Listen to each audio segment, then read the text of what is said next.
अशोक कापडणे यांच्या जनसंपर्क कार्यालयाचे उद्घाटन मोठ्या उत्साहात व जल्लोषात संपन्न. अशोक कापडणे साहेब, तुम्ही निवडणुकीच्या रिंगणात उतरला आहेत. काँग्रेसतर्फे तुम्ही निवडणूक लढवित आहात, तर तुम्हाला तुमचा प्रभाग हा कसा वाटला? हवा तसा आणि हवा तेवढा विकास झाला आहे का असं तुम्हाला वाटतंय काय?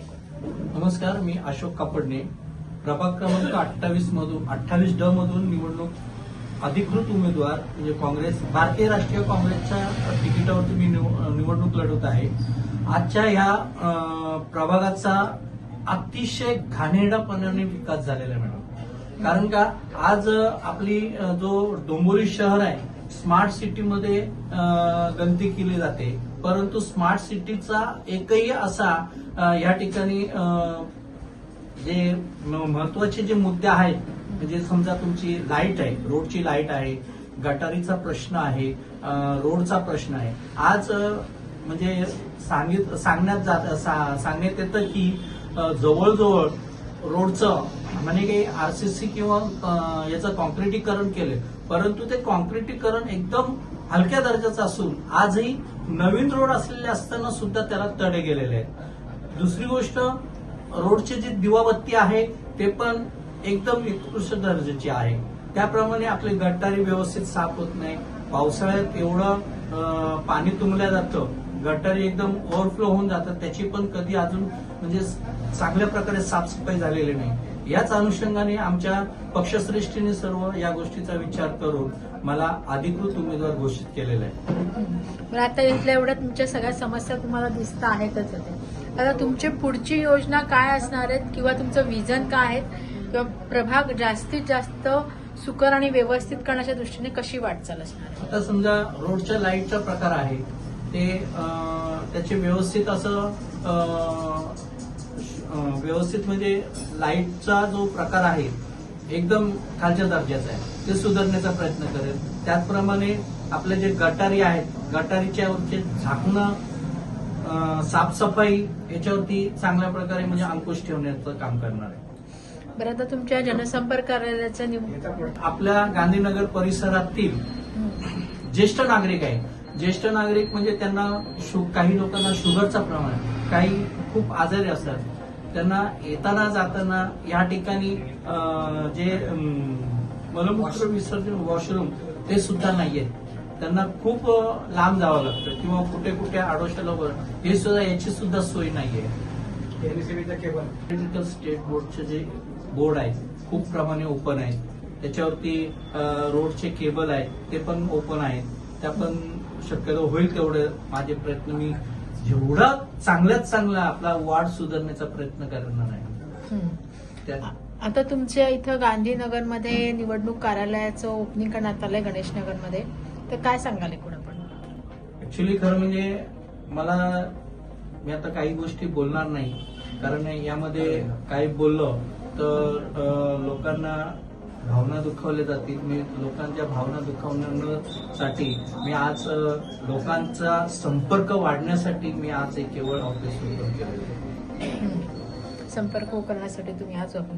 बरं, आता ह्या सगळ्या निवडणुका आहेत त्या चालल्या आहेत, ही सगळ्या प्रोसिजर चालली आहेत, पण ज्या काही राजकीय घडामोडी सुरू आहेत किंवा जे राजकारण चाललं आहे ते तुम्हाला कसं वाटतं? पूर्ण एकदम त्याचा गलिच्छ प्रकार चालू आहे सध्या मॅडम. त्याला म्हणजे आता आपण जे म्हणतो, जे राजकारण आता खूप म्हणजे खालच्या थराचं ठरायला जाऊन. बरं, आता 2015ला निवडणुका झाल्यानंतर 10 वर्ष निवडणुकाच झाल्या नाही. आता 2026ला निवडणुका होतात. ह्या निवडणुकांच्या ह्याच्यामध्ये जो काही फरक पडला आहे निवडणुकींमध्ये, म्हणजे 2015ची आणि आताची, तर ह्यामध्ये जो काही फरक आहे, आता जी पॅनल सिस्टीम आहे वगैरे, तर ह्याच्यामध्ये तुम्हाला काय वाटतं? खरं म्हणजे पॅनल सिस्टम आपल्या कल्याण डोंबिवली इतर ठिकाणी सोडून फक्त आपल्या ह्या कल्याण डोंबिवली महानगरपालिकेमध्येच पॅनल सिस्टम केलेली आहे. ही खरं म्हणजे खूप चुकीची पद्धत आहे. पॅनल सिस्टम ही खरं म्हणजे नको होती, कारण याच्यामुळे नागरिकांमध्ये पण संभ्रमता आहे. याचं कारण काय म्हणजे असं की समजा आता प्रभाग क्षेत्र आहे, त्या प्रभाग क्षेत्रामध्ये अ, ब, क, ड असे विभाग दिलेले आहेत आणि त्या विभागामध्ये नागरिकांना मतदान कसं करायचं हे सुद्धा अजून नागरिक लोक संभ्रमात. तर ही पद्धत नको होती. आणि खरोखरच इव्हन सुशिक्षित लोक आहेत त्यांना देखील अजून माहिती नाहीयेत की आपल्याला 4 मतदान करायचे हो. आहे किंवा कशा पद्धतीने करायचं आहे हे इव्हन सुशिक्षित लोकांना देखील आज माहिती ते नाही सर्व नागरिक म्हणजे जे 21 वर्ष 18 वर्षापासून ते पुन्हा 60 वर्षापर्यंत हे जे वयागटातले जेवढी व्यक्ती आहेत माणसं आहेत म्हणजे त्याच्यामध्ये वृद्ध असतील तरुण असतील किंवा किशोरावस्थेतील असतील यांना अजूनही काही लोकांना मतदान कशा पद्धतीने करायचं हे अजून माहिती नाहीये.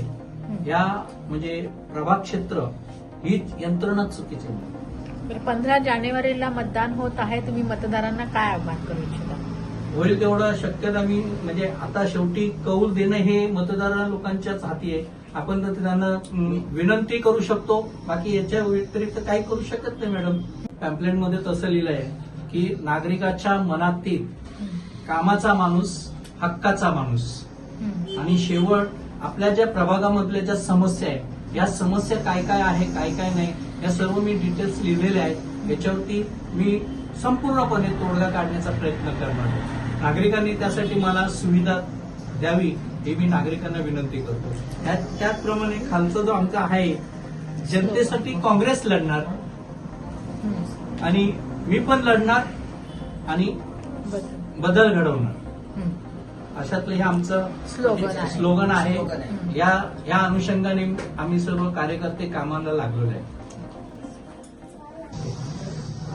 आज काँग्रेस पक्षाने 28 प्रभागामधून 28 ड मधून अशोक कापडणे साहेबांना जी उमेदवारी दिली, अधिकृत उमेदवारी दिली आणि एक हक्काचा माणूस दिलेला आहे.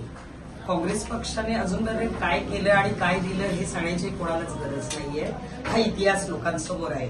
फक्त आम्हाला लोकांना एकच आवाहन करायचं आहे, जर का 10 वर्षात ही निवडणूक नाही झाली आहे आणि 10 वर्षात या डोंबिवली सारख्या सुसंस्कृत शहराचं आज इतकं बकाळ अवस्था बघायला मिळते आणि त्याच्यात परिवर्तन घडवायचं असेल तर या मतदानाच्या वेळेस लोकांचा कौल काँग्रेसला मिळावा आणि एक सुसंस्कृत कॅन्डिडेट जिंकून यावं आणि आपल्या प्रभागाचा विकास घडावा.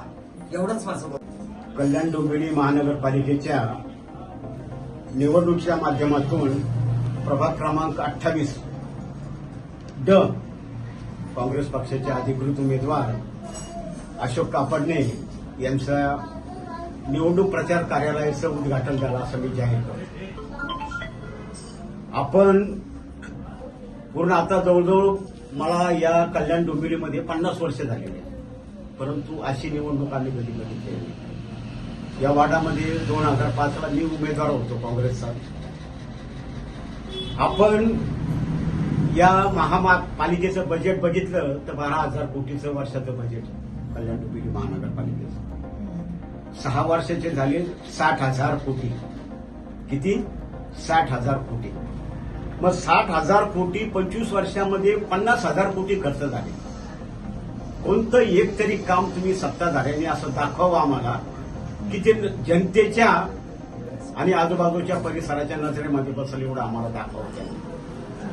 फक्त पैशाचा दादागिरी धतीन याचा वापर करून कमीत कमी जनता तरी यांना मतदान देणार नाही आता माझा ठाम विश्वास आहे.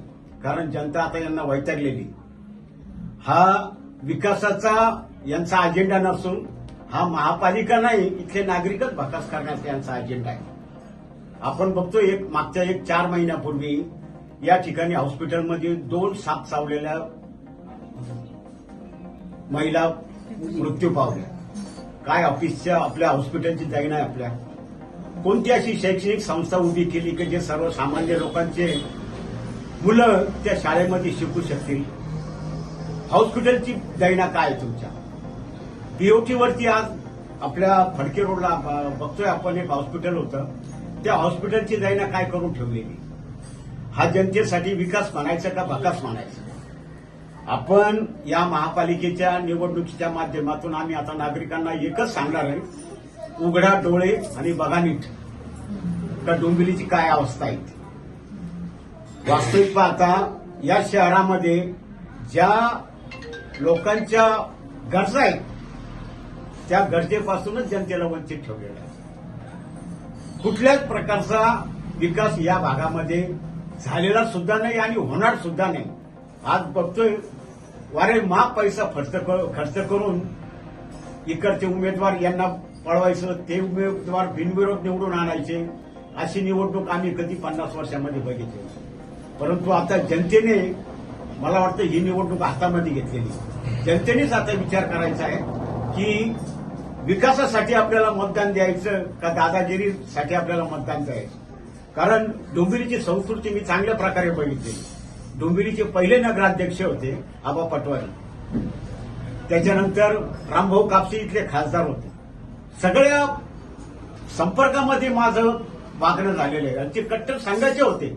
परंतु विकासाच्या बाबतीमध्ये मी शहराचा अध्यक्ष असताना आणि सत्ता काँग्रेसची होती महाराष्ट्रामध्ये, केंद्रात सत्ता महाराष्ट्रात इथं, तर तेव्हा अशा प्रकारे ही संस्कृती डोंबिवलीमध्ये कधी लोकांनी बघितली नाही आणि बघायला सुद्धा मिळणार नाही. त्याला पर्याय फक्त एकच आपल्याला आहे की आता परिवर्तन लावण्याची वेळ आलेली. कारण पुढच्या पिढीचं भविष्य धोक्यात येतं. आपल्याला लक्षात घ्या की आमचा एकच अजेंडा आहे काँग्रेसचा काळ आपण बघितलाय चांगला, की काँग्रेसच्या काळामध्ये अशी परिस्थिती कधी नव्हती, होणार सुद्धा नाही. तेव्हा लोकांनी परिवर्तन करणं हे महत्वाचं आहे या ठिकाणी.